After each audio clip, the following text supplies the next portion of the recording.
Hello guys, welcome to my channel Pinki's vlog. তো আজকে আমি একটা রেসিপি বানিয়েছি। রেসিপিটা হলো ওটসের পায়েস, মানে একদম পায়েসের মতন দেখতে হয়েছে, এই জন্যে এটা আমি নাম দিলাম ওটসের পায়েস। তো আমি আজকে যে রেসিপিটা বানিয়েছি সেটা তোমাদের সঙ্গে আমি শেয়ার করছি।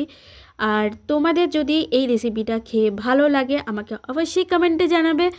আর হচ্ছে আমার চ্যানেলটাকে সাবস্ক্রাইব করে বেল আইকন ক্লিক করে আমার পাশে থেকো, যাতে আমি ভিডিও চাইলে সবার ফার্স্ট তোমাদের কাছে ভিডিওগুলো পৌঁছে যায়। তো সবার ফার্স্ট এই যে দেখেছো আমি দুধ গরম বসিয়ে দিয়েছি। রেসিপিটা হবে সবার ফার্স্ট শুরু হবে দুধ দিয়ে। আর দেখো আমি কিছু ফল কেটে নিয়েছি। মেন জিনিস হচ্ছে এর মধ্যে এই মুসম্বি লেবু। লেবুটা কিন্তু পুরো দিলে হবে না, লেবুর রস দিতে হবে। তার আগে একটুখানি এই যে লবণ ছিটিয়ে দেবে। আমাদের এখন যেহেতু অসুখ চলছে তো আমি ওই কী বলে সন্দক লবণ ছিটিয়েছি। তো তোমরা বিট লবণও ছড়াতে পারো বা অন্য কিছু অন্য লবণও ছড়াতে পারো, কোনো অসুবিধা নেই।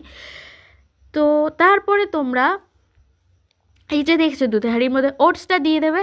ওটসটা যখনই দেখবে সেদ্ধ হয়ে গেছে বা মোটামুটি দেখতে ভালো লাগছে, কমপ্লিট, তখন ফলগুলো দিয়ে দেবে সব। আর ফলগুলো কিন্তু ঠান্ডা অবস্থায়, অনেকে ফল ঠান্ডা অবস্থায় দিয়ে খায়, ঠিক আছে, কিন্তু না, এখানে এরকম গরম থাকতে থাকতেই দিতে হবে ফলগুলো, মানে গ্যাসে বসানো থাকতেই কিন্তু ফলগুলো দিতে হবে। ফলগুলো ওর মধ্যে সেদ্ধ হয়ে যাবে একটুখানি, মানে মানে সেদ্ধ সেদ্ধ ভাব চলে আসবে, তখন দেখতে আরও ভালো লাগবে। আর তারপরে একটুখানি হালকা মিষ্টির জন্য তুমি একটু গুড় দিতে পারো। যারা ডায়েট করছো তারা নাও দিতে পারো, কোনো প্রবলেম নেই, বাট আমি তো ডায়েটে নেই, তাই জন্য আমি একটু হালকা গুড় দিয়ে নিয়েছি। আর দেখেছো দেখতে কতটা সুন্দর হয়েছিল, পুরো একদম যেন পায়েসের মতনই দেখতে। তো এই যে আমার কমপ্লিট হয়ে গেছে, এবার আমার মাও চলে এসেছে খাওয়ার জন্যে। মা রেডি, মা খেয়ে দেখি কি বলছে। দেখো মা বলছে খুব সুন্দর হয়েছে।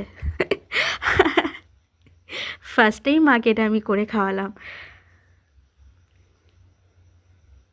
দেন এই যে মা আর আমি খেতে বসে পড়েছি। এবার আমিও খেয়ে নেবো, কারণ ভিডিও করতে গেলে আমার আর খাওয়া হবে না। তো চলো আজকের মতো ব্লগটা এখানে শেষ। Tata, good night.